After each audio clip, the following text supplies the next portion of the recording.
मैया यशोदा जी के दरबार में गोकुल की सभी गोपियां आके कहती हैं, हे मैया, तेरा नटखट ये कन्हैया हम लोगों को बहुत परेशान करता है। तो कैसे कहती हैं और किस भाव में कहती हैं, आइए इस भजन को सुना जाए सिंगर शिव प्रकाश जी के आवाज में।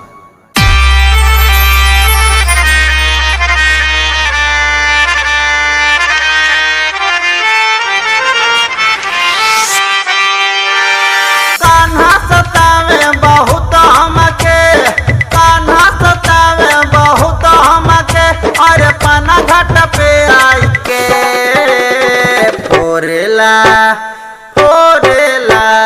फोरेला मटकी मैया जी रोज कंकड़ बहाई के। फोरेला मटकी मैया जी रोज कंकड़ बहाई के। कान्हा सतावे बहुत हमके, कान्हा सतावे बहुत हमके, अरे पना घाट पे आई के। शिव प्रकाश संजय पटेल संग शिव प्रकाश कहे भजन सुनाई के। फोरेला फोरेला फोरेला मटकी मैया जी रोज कंकड़ बहाई के। फोरेला मटकी मैया जी रोज कंकड़ बहाई के।